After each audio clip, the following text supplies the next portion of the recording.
Iran Israel युद्ध में कुछ ऐसा हुआ है। आसमान में एक ऐसी हलचल हुई जिसने दुनिया के सबसे बड़े डिफेंस एक्सपर्ट्स के पसीने छुड़ा दिए और राडार्स पर एक ऐसा सिग्नल आया जिसे देख महाशक्तियों के होश उड़ गए। क्या आपने कभी सोचा है कि जंग में कोई चीज इतनी तेज हो सकती है कि उसे रोकने का ख्याल आने से पहले ही वो अपना काम तमाम कर दे? क्या कोई ऐसी टेक्नोलॉजी मुमकिन है जो किसी युद्ध में दुनिया के सबसे महंगे एयर डिफेंस सिस्टम को खिलौना साबित कर दे?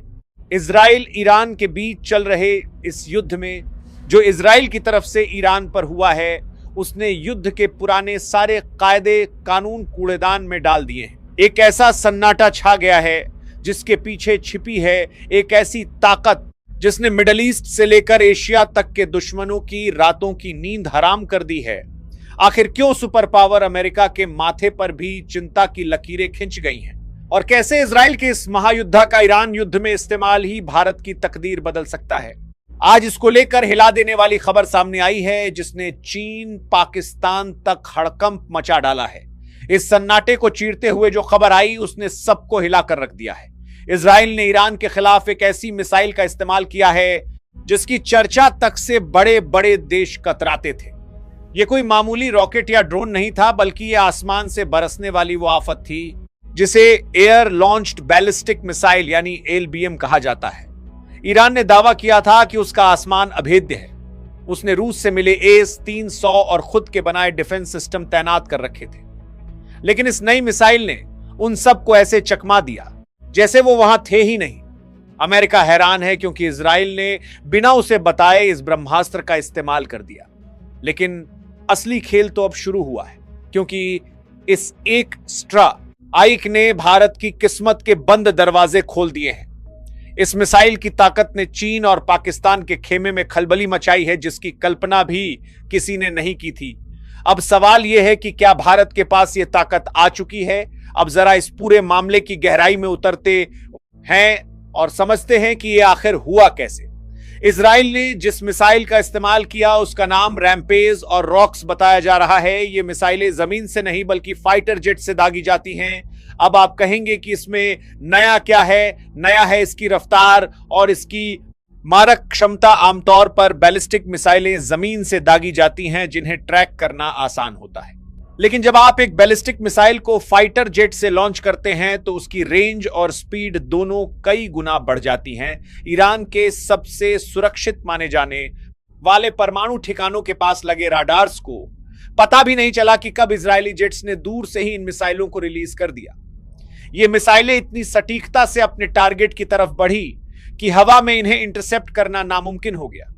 इजराइल की इस हरकत ने अमेरिका को इसलिए हैरत में डाल दिया क्योंकि उसे अंदाजा नहीं था कि इजराइल अपने इन गुप्त हथियारों का इस्तेमाल इतनी जल्दी और इतनी आक्रामकता के साथ करेगा।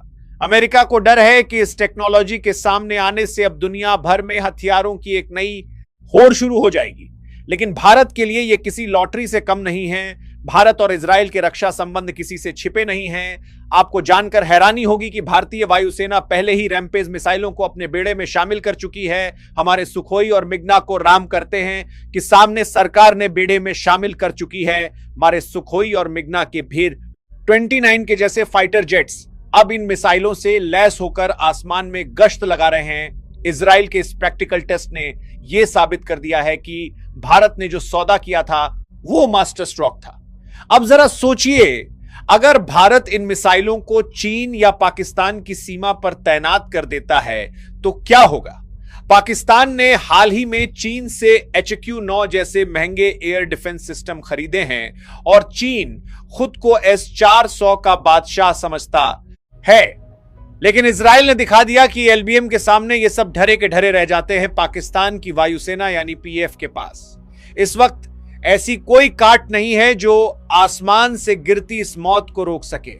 पाकिस्तान के डिफेंस एक्सपर्ट्स अब टीवी चैनलों पर बैठकर ये रोना रो रहे हैं कि अगर भारत ने ये मिसाइलें इस्तेमाल की तो उनके पास भागने का भी रास्ता नहीं बचेगा। ये डर वाजिब भी है क्योंकि ये मिसाइलें जीपीएस और इनर्शियल नेविगेशन सिस्टम से लैस होती हैं जो जैमिंग प्रूफ हैं, यानी दुश्मन चाहकर भी इनका सिग्नल ब्लॉक नहीं कर सकता। चीन की बात करें तो उसका सारा घमंड उसके राडार नेटवर्क्स पर टिका है, लेकिन ये मिसाइलें इतनी तेज हैं कि जब तक राडार इन्हें डिटेक्ट करेगा तब तक ये अपना काम पूरा कर चुकी होंगी।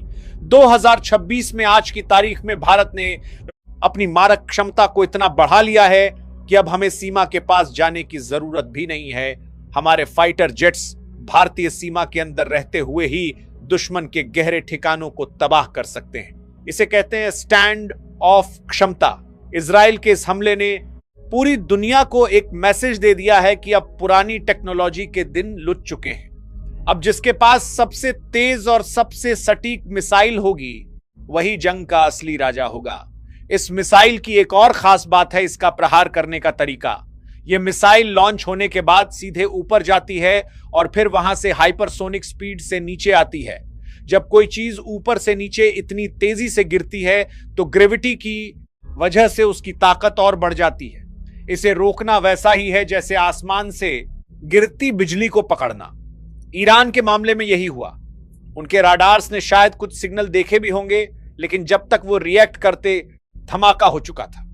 इजराइल की इस कामयाबी ने भारत के स्वदेशी मिसाइल प्रोग्राम को भी एक नई दिशा दी है। डीआरडीओ अब अपनी खुद की LBM पर काम कर रहा है, जो इजरायली टेक्नोलॉजी से भी 2 कदम आगे होगी। पाकिस्तान के लिए सबसे बड़ी टेंशन यह है कि उनके एयरबेस अब सुरक्षित नहीं है। अगर भारत अपने रफाल या सुखोई से इन मिसाइलों को छोड़ता है तो पाकिस्तान के पास रिएक्ट करने के लिए 5 मिनट से भी कम का समय होगा। इतने कम समय में ना तो कोई पायलट उड़ान भर सकता है और ना ही कोई डिफेंस सिस्टम एक्टिवेट हो सकता है। इसे कहते हैं फर्स्ट स्ट्राइक कैपेबिलिटी में बढ़त बनाना। चीन भी इस बात को समझ रहा है, इसलिए वो अब अपनी पुरानी नीतियों को बदलने पर मजबूर है। लेकिन भारत अब रुकने वाला नहीं है। हमने इजराइल से न सिर्फ मिसाइलें खरीदी हैं, बल्कि उनकी टेक्नोलॉजी का इस्तेमाल करके अपनी मिसाइलों को और ज्यादा घातक बना लिया है। दुनिया के बाजार में इजराइल की इन मिसाइलों की डिमांड अब आसमान छू रही है। हर देश चाहता है कि उसके पास ये गेम चेंजर हथियार हो, लेकिन इजराइल हर किसी को ये नहीं बेचता। भारत उसका सबसे भरोसेमंद पार्टनर है, इसलिए हमें ये टेक्नोलॉजी आसानी से मिल गई। अमेरिका की हैरानी का एक कारण यह भी है कि इजराइल ने यह दिखा दिया कि वो हथियारों के मामले में अब अमेरिका पर निर्भर नहीं है। इजराइल अपनी खुद की राह बना रहा है और भारत इस राह में उसका सबसे बड़ा साथी है। यह पार्टनरशिप चीन और पाकिस्तान के लिए किसी बुरे सपने की तरह है। अब बात करते हैं थोड़ा टेक्निकल भाषा में, लेकिन सरल तरीके से। आपने क्रूज मिसाइल और बैलिस्टिक मिसाइल के बारे में सुना होगा। क्रूज मिसाइलें जमीन के समांतर चलती हैं, जैसे कोई प्लेन उड़ रहा हो। इन्हें पकड़ना फिर भी मुमकिन है, लेकिन बैलिस्टिक मिसाइल एक परवलाई बनाती हैं। अब इजराइल ने क्या किया, उसने बैलिस्टिक मिसाइल को फाइटर जेट के पंखों के नीचे लगा दिया। इससे मिसाइल को पहले से ही एक शुरुआती रफ्तार और ऊंचाई मिल गई। इसे ही कहते हैं स्मार्ट इंजीनियरिंग। भारत के पास अब ऐसी हजारों मिसाइलें बनाने की क्षमता है। 2026 का यह दौर हथियारों की दौड़ का नहीं, बल्कि बुद्धिमानी की दौड़ का है और भारत इसमें बहुत आगे निकल चुका है।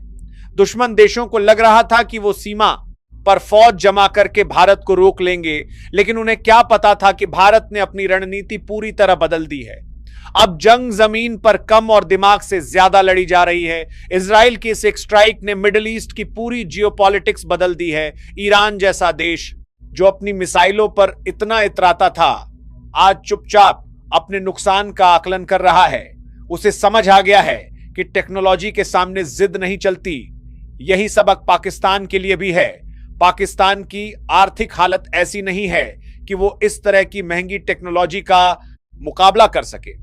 वो चीन के भरोसे बैठा है, लेकिन चीन खुद डरा हुआ है कि अगर भारत ने लद्दाख या अरुणाचल में ये मिसाइलें तैनात कर दी तो उसके इंफ्रास्ट्रक्चर का क्या होगा। भारत की इस मजबूती ने ग्लोबल लेवल पर हमारी धाक जमा दी है। अब दुनिया के बड़े देश भारत को सिर्फ एक बाजार नहीं, बल्कि एक मिलिट्री सुपर पावर की तरह देख रहे हैं। इजराइल के साथ हमारी ये डील सिर्फ कागजों तक सीमित नहीं है, ये मैदान आज जंग में अपना असर दिखा रही है। हमारे राफाल जेट्स जब इन मिसाइलों के साथ आसमान में उड़ान भरते की देश ये बरते की बारादेशी हैं, तो उनकी गर्जना दुश्मन के कलेजे को दहला देती है। ये वो जोश है जो हर हिंदुस्तानी के रगों में दौड़ रहा है। हमें गर्व होना चाहिए कि हमारी सेना अब ऐसे हथियारों से लैस है जो दुनिया के किसी भी कोने में तबाही मचाने की ताकत रखती है।